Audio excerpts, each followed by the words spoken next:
Hello students, अभी हम लोग पढ़ने जा रहे हैं इम्पैक्ट पैरामीटर। और इस इम्पैक्ट पैरामीटर में हम सबसे पहले आपको ये बताएंगे कि ये फिगर में प्लस जेडी क्या लिखा गया है। तो आप सबसे पहले ये जानिए कि अगर कोई एटम हो जिसका एटॉमिक नंबर जेड हो, एटॉमिक नंबर जेड हो, तो आप जानते हैं कि नंबर ऑफ प्रोटॉन भी उसमें जेड होगा, जेड होगा। और अब आप ये भी जानते हैं क्वांटाइजेशन में कि नंबर ऑफ प्रोटॉन को आप हमेशा n से रिप्रेजेंट, चार्ज के नंबर को n से रिप्रेजेंट करते हैं। इसका अगर प्रोटॉन का चार्ज निकालना हो तो क्वांटाइजेशन में आप जानते हैं Q बराबर प्लस एन से मिलता है। Q बराबर प्लस एन प्लस n का वैल्यू यहाँ z है, तो Q बराबर प्लस जेडी, ये प्रोटॉन का चार्ज हो गया। और आपको मालूम है कि प्रोटॉन का चार्ज यहाँ प्लस जेडी हुआ। और आप ये जानते हैं कि किसी भी न्यूक्लियस में न्यूट्रॉन और प्रोटॉन दोनों होता है। तो न्यूक्लियस का अगर चार्ज निकालना हो तो आपको न्यूट्रॉन का चार्ज और प्रोटॉन का चार्ज दोनों सम करना होगा। तो अब यहाँ पे आपको मालूम चला कि अगर इस एटम का एटॉमिक नंबर जेड है तो इसमें प्रोटॉन का चार्ज होगा प्लस जेडी और न्यूट्रॉन का चार्ज 0, दोनों को सम किए तो आया टोटल चार्ज कितना, प्लस जेड ई। अब इसके बाद देखिए, तो ये प्लस जेडी क्या है, तो न्यूक्लियस के अंदर का टोटल चार्ज है। तो अब देखिए ध्यान से, जेड का मतलब एटॉमिक नंबर। अगर आप गोल्ड इस्तेमाल किए थे रदरफोर्ड में तो जेड का एटॉमिक नंबर गोल्ड का होता है, जेड का वैल्यू होता है 79। ये चीज को ध्यान रखिए। अब इसके बाद जो है, अभी हम पैरामीटर, इम्पैक्ट पैरामीटर पढ़ने जा रहे हैं। तो उसके लिए आपने जो अल्फा बम्बार्ड किया था, अल्फा पार्टिकल, तो अल्फा पार्टिकल आपने बम्बार्ड किया था, तो इसका मतलब है कि आपने याद होगा कि अल्फा पर चार्ज होता है +2 ई। इसका हम आगे यूज करेंगे। अब इसके बाद जो है, अभी तो हम बता रहे हैं कि अल्फा पार्टिकल। अब जैसे एक चीज हम उस फिगर में, पीछे वाले फिगर में भी आपको बताए थे कि जैसे अब ये आप ध्यान रखेंगे कि अगर ये न्यूक्लियस प्लस जाता है तो ये यहाँ पर सेंटर पे जो जाता है वो पीछे पूरी तरह से लौट आता है। लेकिन अब ये आप जानते हैं कि जैसे जैसे ये दूर होता है वैसे वैसे, जैसे जैसे दूर होता है वैसे वैसे इस न्यूक्लियस का रिपल्सन कम होता है। रिपल्सन जब कम होगा तो इससे ये थोड़ा आगे आके डेविएट होगा। इससे और डिस्टेंस बढ़ गया, इससे और थोड़ा आगे आके डेविएट होगा।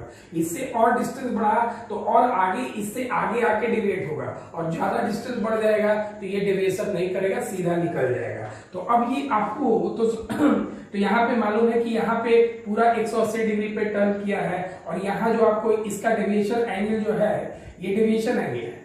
और इसका ये जो है डेविएशन एंगल, ध्यान रखिए, ये डेविएशन एंगल, इससे इसका वैल्यू छोटा है। और ये देखिए इसका ये डेविएशन एंगल है। और ये थीटा का वैल्यू यहाँ पे 0 डिग्री है। और यहाँ सबसे ज्यादा डेविएशन एंगल है 180 डिग्री। तो खैर इधर देखिए, आपको मालूम है कि जैसे जैसे आप सेंटर से डिस्टेंस बढ़ाते जाएंगे, न्यूक्लियस से जैसे जैसे डिस्टेंस बढ़ाएंगे, उसका आपको मालूम है कि फोर्स जो है इस पॉजिटिव पर पॉजिटिव का फोर्स जो है, पॉजिटिव पर पॉजिटिव का फोर्स, अल्फा मतलब पॉजिटिव, इस पॉजिटिव पर पॉजिटिव का फोर्स जो है कम होता जाएगा। और फोर्स जब कम होगा, जब इस पर आपका फोर्स कम होगा तो थोड़ा सा और आगे आके डेविएट करेगा और इसका इफेक्ट धीरे धीरे कम होते जाएगा। तो डेविएशन एंगल भी छोटा होते जाएगा, बाद में होगा नहीं डेविएशन। अब इधर सुनिए, अब इसके बाद जैसे हमको पढ़ना है इम्पैक्ट पैरामीटर। इम्पैक्ट पैरामीटर क्या होता है कि जो आप इधर देखिए ध्यान से, ये जो हो गया ये सेंट्रल लाइन हो गया। इस सेंट्रल लाइन को हम ऐसे बढ़ा देते हैं। जो सेंट्रल लाइन है, तो सेंट्रल लाइन से ये जो अल्फा पार्टिकल आपने बम्बार्ड किया है, बात समझे थोड़ा ध्यान से, जो आपने अल्फा पार्टिकल बम्बार्ड किया है तो उस अल्फा पार्टिकल का जो इनिशियल वेलोसिटी का डायरेक्शन है, तो इसका इनिशियल वेलोसिटी का डायरेक्शन ये है, वो तो बाद में चेंज हो गया। तो इनिशियल वेलोसिटी का जो डायरेक्शन है वो ये है। तो ये डायरेक्शन, आप इनिशियल वेलोसिटी का जो डायरेक्शन जो सेंट्रल लाइन के साथ परपेंडिकुलर डिस्टेंस बनाता है, सेंट्रल लाइन के साथ परपेंडिकुलर डिस्टेंस, ये परपेंडिकुलर डिस्टेंस है। इनिशियल वेलोसिटी का जो डायरेक्शन है इसका, ये डायरेक्शन आपने बढ़ाया, जो परपेंडिकुलर डिस्टेंस है, इसी को हम पैरामीटर कहते हैं, इम्पैक्ट पैरामीटर कहते हैं। और इस डिस्टेंस को हम b से रिप्रेजेंट करते हैं, पहले के लिए b1 मान लिए। और उसी तरह से आप ये देखिए, इसका इनिशियल वेलोसिटी का डायरेक्शन ये है। इसको आप अगर इनिशियल वेलोसिटी का डायरेक्शन ये है, ये हुआ सेंट्रल लाइन। और सेंट्रल लाइन से इनिशियल वेलोसिटी का जो डायरेक्शन है उस पार्टिकल का, अल्फा पार्टिकल का, तो उससे जो परपेंडिकुलर डिस्टेंस बनता है, यही इम्पैक्ट पैरामीटर है। उसी तरह से ये यहाँ पर है, इसका इनिशियल वेलोसिटी का डायरेक्शन थर्ड पार्टिकल का यहाँ पे है, और सेंट्रल लाइन से जो इसका परपेंडिकुलर डिस्टेंस यहाँ पे बनता है वो परपेंडिकुलर डिस्टेंस इंपैक्ट पैरामीटर है। उसी तरह से इसका इनिशियल वेलोसिटी का डायरेक्शन वो है, और ये जो सेंट्रल लाइन से जो परपेंडिकुलर डिस्टेंस इसका बनता है वही इंपैक्ट पैरामीटर है। तो अब आपको मालूम क्या चल रहा है कि जैसे जैसे आपका ये डिस्टेंस बढ़ रहा है, उस जैसे जैसे ये डिस्टेंस बढ़ रहा है और वैसे वैसे इसका डिविएशन भी क्या हो रहा है, कम हो रहा है। ध्यान रखिएगा, इससे इसका कम डेविएशन है, इससे इसका कम डेविएशन, इससे इसका कम डेविएशन है, इससे इसका और कम मतलब डेविएशन है ही नहीं। तो बात समझे, जैसे जैसे डिस्टेंस बढ़ रहा है वैसे वैसे इसका फोर्स भी जो है डिक्रीज कर रहा है। अब फोर्स डिक्रीज कर रहा है, ध्यान से सुनिए बात को ध्यान से, और डेविएशन भी इसका क्या हो रहा है, कम हो रहा है। तो सबसे पहला चीज आप ये चीज समझेंगे कि आखिर इंपैक्ट पैरामीटर है क्या। तो ध्यान रखिएगा, it is defined as the perpendicular distance of direction of velocity, initial velocity, direction of initial velocity of alpha particle, initial velocity of alpha particle with center of nucleus,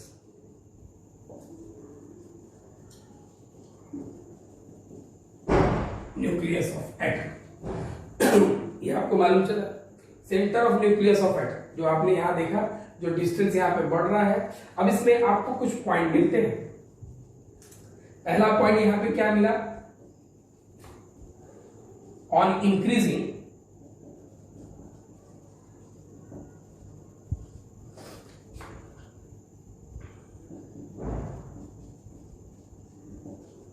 impact parameter, impact parameter बढ़ रहा है तब repulsive force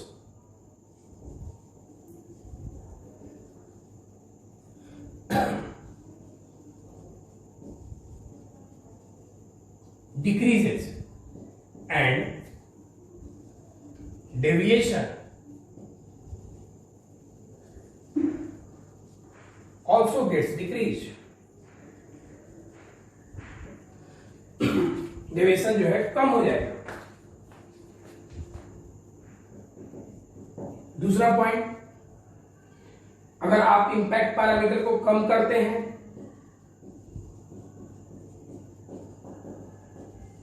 on decreasing impact parameter मतलब B,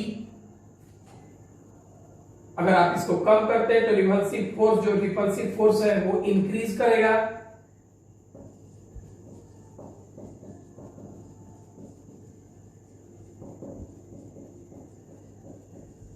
repulsive force increases, और जब वो repulsive force increase करेगा तो डेविएशन भी इंक्रीज करेगा। Then deviation increases.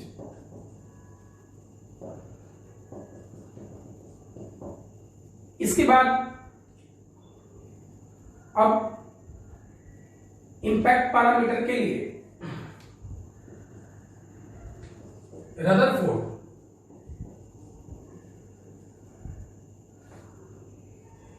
give an analytical formula।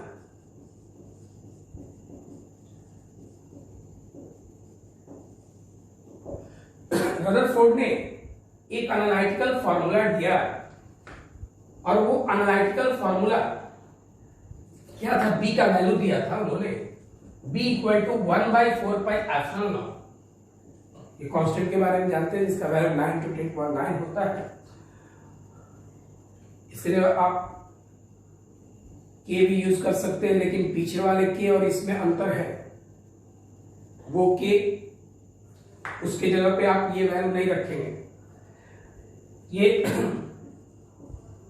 JD square cot theta by theta means ये डेविएशन, यहां पे जो डेविएशन आपको मिल रहा है, ये 1/4 π/μ0 है। ये थीटा, ये डेविएशन ये थीटा, ये डेविएशन ये थीटा, ये 0 डिग्री, डिवाइड बाय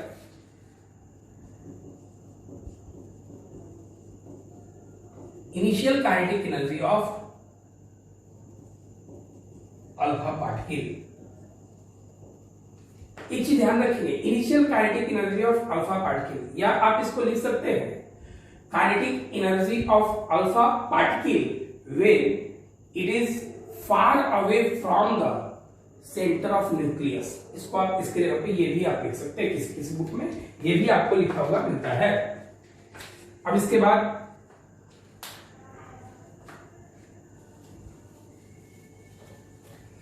तीसरे केस में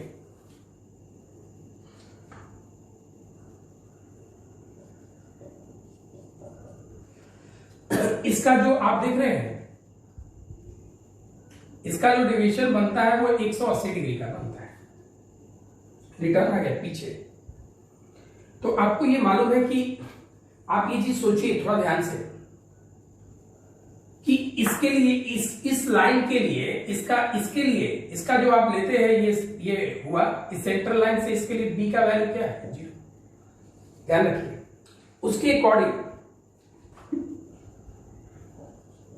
b equal to 1/4 pi epsilon naught ZD square cot theta by 2, जिसका डेविएशन 180 डिग्री होता है, उसका हाइट क्या होना चाहिए? 0 होना चाहिए। ये हम प्रूफ करके दिखाते हैं। तो 0 हाइट पर है, divide by initial kinetic energy, इसका मतलब है कि हाफ mv²। यहां का काइनेटिक एनर्जी है, एक चीज याद रखिएगा, इसके बाद क्लोजेस्ट अप्रोच में भी काइनेटिक एनर्जी यूज करेंगे हाफ mv², और शुरू का काइनेटिक एनर्जी बाद के स्टैटिक इलेक्ट्रिक पोटेंशियल एनर्जी के बराबर होता है। अब इसके बाद देखो आप बाबू थोड़ा ध्यान से, 1/4 pi epsilon naught ZD square cot theta की जगह इसके बारे में बात कर रहे हैं, 180/2 रखेंगे आप तो ये हुआ 90 और divide by half mv²। B का value 1/4 pi epsilon naught ZD square cot 90, cot 90 का वैल्यू क्या होता है? 0 डिवाइड बाई हाफ mv², और टोटल b का वैल्यू 0 से मल्टीप्लाई डिवाइड करें, रिजल्ट कितना हो गया? 0। मतलब जो रिटर्न बैक होके आ रहा है उसका सेंटर से जो हाइट होगा वो 0 होगा, ये आप ध्यान में रखेंगे। अभी आपने पढ़ा ये इंपैक्ट पैरामीटर, जो कि इनिशियल वेलोसिटी का जो अल्फा पार्टिकल का जो इनिशियल वेलोसिटी का जो डायरेक्शन होता है उसका परपेंडिकुलर डिस्टेंस, उसका जो परपेंडिकुलर डिस्टेंस है सेंट्रल लाइन से, उसी को हम लोग इंपैक्ट पैरामीटर कहते हैं, परपेंडिकुलर डिस्टेंस। यहां ZD square cot theta by 2 था, जो फॉर्मूला आपने लिखा था, काइनेटिक एनर्जी की जगह हाफ mv²। अब इसके बाद देखिए हम लोग को पढ़ना है closest approach.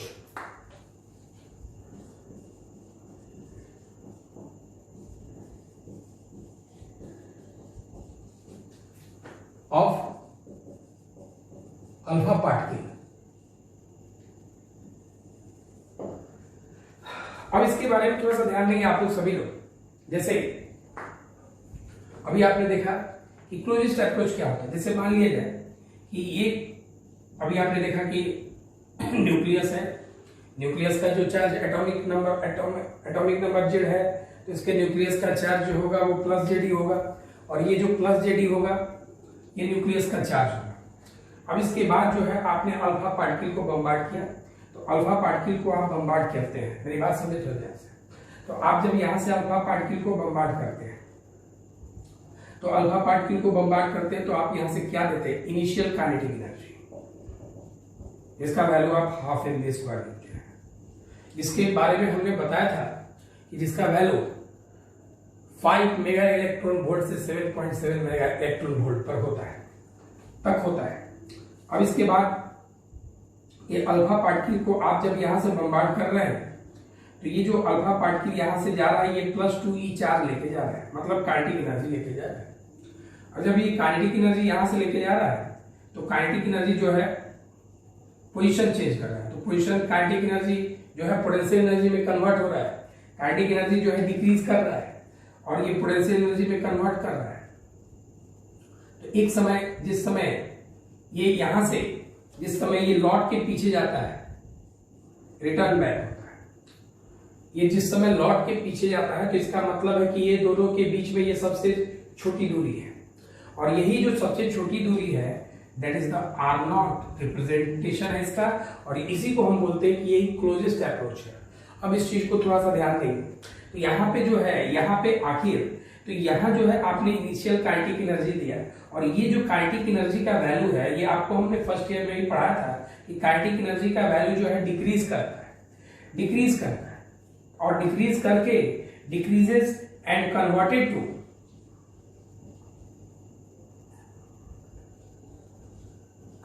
To static electric potential energy. तो ये इनिशियल काइनेटिक एनर्जी जो है converted to static electrical potential energy, और यहां पे आपके पास टोटल जाके ये कन्वर्ट हो जाता है स्टैटिक पोटेंशियल एनर्जी में, इलेक्ट्रिक पोटेंशियल एनर्जी। अब ये स्टैटिक इलेक्ट्रिक पोटेंशियल एनर्जी में कन्वर्ट हो जाता है, तो अब ये देखिए, तो इसका मतलब है कि इस समय का, मेरी बात सुनिए, जितना आपने यहाँ पे काइनेटिक एनर्जी दिया था वो टोटल धीरे धीरे कम होके ये यहाँ पे ये बिल्कुल खत्म हो गया, लॉस्ट हो गया और ये खत्म होके इलेक्ट्रिक पोटेंशियल एनर्जी में कन्वर्ट हो गया। तो इसका टोटली कन्वर्ट हो गया, तो मतलब कि शुरू का जितना काइनेटिक एनर्जी जो प्रोवाइड किया गया था वो यहाँ की इलेक्ट्रिक पोटेंशियल एनर्जी के बराबर होगा। अब इसके बाद आप इधर सोचिए थोड़ा ध्यान से कि जैसे ये जो पार्टिकल यहाँ पे गया, ये जो पार्टिकल यहाँ पे गया तो जाने के बाद यहाँ से कौन सा चार्ज मूव किया, तो +2e मूव किया, तो यहाँ पे चार्ज अगर रहा होगा तो वो कौन सा चार्ज रहा होगा, +2e। अब इसके बाद थोड़ा सा ध्यान देंगे इनिशियल काइनेटिक एनर्जी, तो होता क्या है, it is the shortest distance between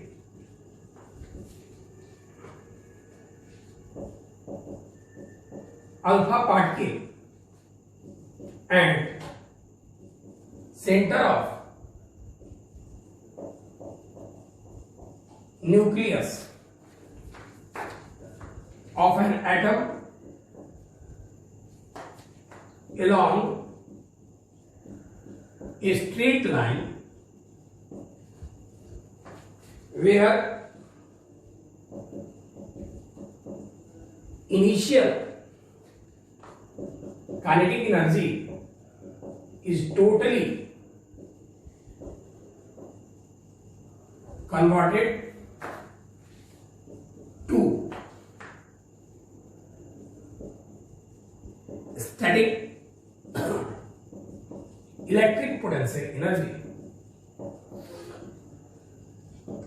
अब इसके बाद थोड़ा सा ध्यान रखिए, तो अब इस पर हम लोग कैलकुलेशन करते हैं, ये आर नॉट है, इसे इसका रिप्रेजेंटेशन जो है वो आर नॉट है और इसी आर नॉट का वैल्यू हमें पता करना है। तो अब देखो इधर ध्यान से, आप जानते हैं कि इसका initial kinetic energy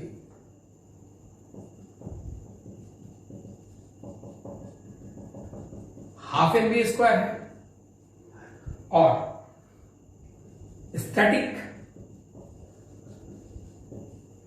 electric potential energy का जो वैल्यू होता है वो होता है 1/4πε0 into Q1 into Q2 divide by R होता है इसमें, याद रखिएगा कूलम्ब्स लॉ में R² होता है, 1/4πε0 Q1 Q2 by R², force का वैल्यू होता है वो, और यहाँ पे पोटेंशियल एनर्जी में केवल R होता है। अब इसके बाद इसको हम लोग U से रिप्रेजेंट करते हैं, 1/4πε0 Q1 पहला चार्ज +2e, Q2 दूसरा चार्ज +ZE, यहां जो एटम होगा उसका एटॉमिक जेड मतलब एटॉमिक नंबर गोल्ड है तो 79 लिखेंगे आप, और divide by closest distance in लोग के बीच का वो R0 है। अब देखिए आपको U का वैल्यू मिला 1/4πε0 two ZD square divide by are naught. लेकिन आप जानते हैं कि कन्वर्सन हो रहा है, इनिशियल काइनेटिक एनर्जी जो है वो finally static electric potential energy में कन्वर्ट हुआ है। तो इनिशियल काइनेटिक एनर्जी जो है अल्फा का हाफ एम स्क्वायर है और स्टैटिक इलेक्ट्रिक पोटेंशियल एनर्जी जो आपने निकाला है 1/4 pi epsilon naught into 2 square divide by are naught. यहां से क्लोजेस्ट अप्रोच जो निकालना है वो आर नॉट है, यही निकालना है आपको, इसको आप यहां भेज दीजिए 1/4 pi epsilon naught into 2 square divide by half m square. ये आर नॉट जो मिला ये आपका क्लोजेस्ट अप्रोच का फॉर्मूला हो गया। अब इसके बाद इस पर एक न्यूमेरिकल बनाते हैं।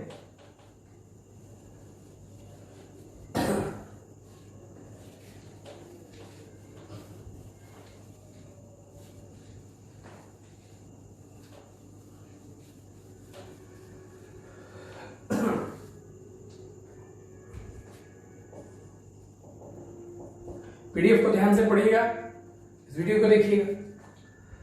देखिए आईआईटी ट्रिपल ई जो कन्वर्ट हो गया उसमें भी कोई भी नीट हो या किसी भी तरह का कंपटीशन एग्जाम होता है उसमें केवल कॉन्सेप्चुअल चीज का यूज होता है। बहुत कॉन्सेप्ट, छोटे छोटे कॉन्सेप्ट को ध्यान से सोचना पड़ता है। कोई भी कंपटीशन टफ नहीं होता है। टफ तो होता है कि हम लोग मेहनत करें। मेहनत सबसे बड़ी चीज होती है, कंपटीशन टफ नहीं होता है। टफ हम लोग होते हैं कि जो उसके अकॉर्डिंग वर्क नहीं करते। इनर्शिया हम लोग के पास होती है, कंपटीशन के पास तो रिजल्ट क्रिएट करता है। तो सबसे पहले हमने ये कहा कि बहुत अच्छी तरह से बात को ध्यान से समझा जाए और कोई भी कंपटीशन हो बहुत आसानी से क्रैक किया जा सकता है कॉन्सेप्ट जब रहे तो। बिल्कुल ध्यान से समझने की बात है। अब देखिए, जैसे कि हमने कहा था कि किसी भी अल्फा पार्टिकल को आप 5 मेगा इलेक्ट्रॉन वोल्ट से आप 7.7 मेगा इलेक्ट्रॉन वोल्ट तक आप एनर्जी देके बम्बार्ड कर सकते हैं। तो यहां पे है क्वेश्चन क्या है, if alpha particle having 7.7 mega electron volt, यहां पे हम 5.5 भी दे सकते हैं, कुछ भी दे सकते हैं। देंगे इसके पीडीएफ में होमवर्क के तौर पे। 7.7 mega electron, if alpha particle having 7.7 mega electron volt energy bombarded over gold foil, then what will be the closest approach? तो वहां क्लोजेस्ट अप्रोच क्या होगा, थोड़ा सा ध्यान देंगे बात को अच्छी तरह से। तो अभी आपने क्लोजेस्ट अप्रोच का फॉर्मूला, अच्छा एक चीज देखिए, काइनेटिक एनर्जी की बात करें सॉल्यूशन में। काइनेटिक एनर्जी मतलब half m v square, half m v square मतलब 7.7 mega electron volt given energy जो दिया गया है कि alpha particle having 7.7 mega energy bombarded, मतलब जो एनर्जी इस इनिशियल एनर्जी दिया है, और इनिशियल एनर्जी आप जानते हैं काइनेटिक एनर्जी है वो 7.7 मेगा इलेक्ट्रॉन वोल्ट है। 7.7 मेगा के लिए 10⁶ इलेक्ट्रॉन वोल्ट का वैल्यू होता है 1.6 इंटू 10⁻19 जूल। एक चीज याद रखिएगा, क्वेश्चन हमेशा आता है कि इलेक्ट्रॉन वोल्ट किसका यूनिट है, तो एनर्जी का यूनिट है। अब देखिए तो ये हुआ क्या, 7.7 इंटू 1.6 -19 प्लस 6 -13, ये आपको इनिशियल काइनेटिक एनर्जी मिला, जिसको आप हाफ एम वी स्क्वायर लिखे हैं और फॉर्मूला में, इसलिए इसको हाफ एम वी स्क्वायर छोड़ दीजिए। अब इसके बाद जो आपने लिखा है हाफ mv², इसकी बात समझते हैं। तो क्लोजेस्ट है। अच्छा, आपने क्या किया है, ध्यान रखिए, gold foil over gold foil. तो गोल्ड फॉइल के लिए जेड का जो वैल्यू होता है वो 79 होता है, ये भी आपको याद रखना है। आप जानते हैं क्लोजेस्ट अप्रोच का formula R0 is equal to 1/4 into 2ZD² divide by half mv²। अभी आपने प्रूफ किया था, 2ZD² divide by half mv²। अभी देखिए R0 इज इक्वल टू 1/4, यही R0 ही निकालना है, क्लोजेस्ट अप्रोच मतलब R0। 1/4 9 to 10⁹ 2Z 79 atomic number, E का value 1.6 into 10⁻⁹ divide by half mv², यहाँ पे 7.7 into 1.6 into 10⁻30। R0 is equal to 9 into 2 18 10⁹ into 79 1.6 का स्क्वायर 2.56 38 12.42 सर 12.32 आएगा। हाँ, तो इसको अगर आप सॉल्व करते हैं तो R0 का जो वैल्यू है 12.32, इसको यदि आप सॉल्व करते हैं तो ये आएगा